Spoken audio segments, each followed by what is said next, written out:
दोस्तों, आज के वीडियो में हम जानेंगे कि निवासी प्रमाण पत्र बनाने के लिए हम जब आवेदन करते हैं तो किस किस कंडीशन में निवासी प्रमाण पत्र जारी हो जाता है और कौन कौन से ऐसे कंडीशन हैं जिसमें निवासी प्रमाण पत्र जारी नहीं हो पाता। साथ ही में हम ये भी जानेंगे वे लोग अपना आवेदन किस प्रकार से कर सकते हैं जिनके पिता का एड्रेस कहीं और है और बच्चे कहीं और पढ़ाई करते रहता है। इसके साथ साथ ही जिनके पिता कभी स्कूल गए ही नहीं हैं, जिनके पास दाखिल खारिज ही नहीं है, वे अपना आवेदन किस प्रकार से बना सकते हैं और अप्रूव करा सकते हैं। सबसे पहले जानते हैं कि एक निवासी प्रमाण पत्र बनाने के लिए आपको सिंपल से दस्तावेज कौन से लगते हैं जिसमें बड़ी ही आसानी से आपके जो दस्तावेज क्लियर हो जाते हैं और आपका निवासी प्रमाण पत्र जारी हो जाता है। सबसे पहली कंडीशन है बच्चा 5वीं पास हो जाना चाहिए। अगर 5वीं पास है तो उसका क्लास 1 का, क्लास 4 का और क्लास 5 का मार्कशीट लगाएंगे। इसके साथ आप उसके पिता का दाखिल खारिज और अगर उसके दादाजी का भी दाखिल खारिज उपलब्ध है तो वो भी आप लगा सकते हैं। चलिए अब जानते हैं कि वे लोग क्या करेंगे जिनके पिताजी स्कूल ही नहीं गए हैं या पढ़ाई ही नहीं किए हैं।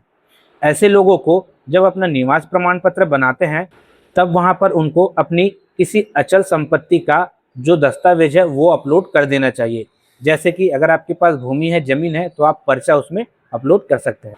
अब अगर आपके यहाँ पर्चा भी नहीं है, कोई अचल संपत्ति नहीं है, इसके साथ ही अगर आपके पिताजी ने कभी स्कूल नहीं गए हैं तो उनके पास जाहिर सी बात है दाखिल खारिज नहीं होगा। इस कंडीशन में आप क्या करेंगे, कोशिश कीजिएगा बच्चे के जितने भी सर्टिफिकेट है, जितने भी दस्तावेज है, वो सारे दस्तावेज आप अपलोड कर दें। जैसे कि बच्चे का जन्म प्रमाण पत्र, उनका दाखिल खारिज भी निकलवा ले, क्लास 1, क्लास 2, क्लास 3 ऐसे करके जितने भी पढ़ाई कर चुके हैं वो सारे दस्तावेज लगा दे। इसके साथ ही उसके पिता का वोटर आईडी कार्ड और राशन कार्ड, दाखिल खारिज, आधार कार्ड, इन दस्तावेजों को भी आप लगा दें। उसके बाद आप एक बार तहसील जाए और वहाँ पे आप बताएं कि हमारे पास सिर्फ ये दस्तावेज है।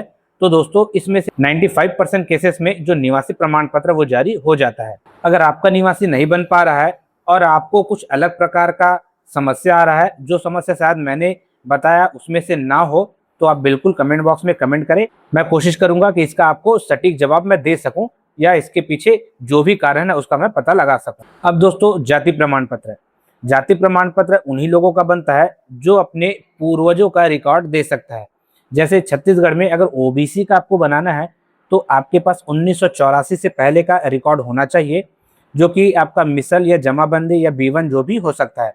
या फिर किसी सरकारी विभाग में अगर कोई कर्मचारी रहे हैं जिनके पिता या दादाजी, उनका भी आप दस्तावेज दे सकते हैं।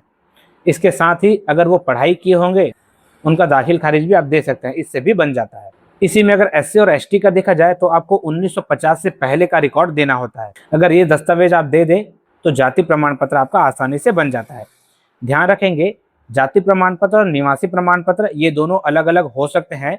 अगर मान लीजिए आपने 1980 के बाद किसी दूसरे जगह में जाके वहाँ पे रहना स्टार्ट कर दिया है तो उस कंडीशन में निवासी आपका वर्तमान जगह में बनेगा और जो आपका जाति है वो पुराने जगह में बनेगा, जहाँ पे आप पहले रहते थे या जहाँ पे पुराने आपके दादाजी लोग रहते थे, वहाँ से आप अपना जाति बनवा सकते हैं।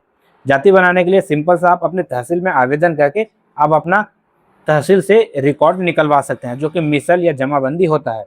ये सारे दस्तावेज होने के बाद आप अपना जो भी काम है वो आसानी से कर सकते हैं। दोस्तों अगर आप हमारे चैनल पे नए हैं तो हमारे चैनल को सब्सक्राइब जरूर से करें और हमारे वीडियोस अच्छे लगते हैं तो वीडियोस को लाइक करना ना भूलें। चलिए दोस्तों मिलते हैं फिर किसी नए वीडियो में नए टॉपिक के साथ, तब तक के लिए जय हिंद।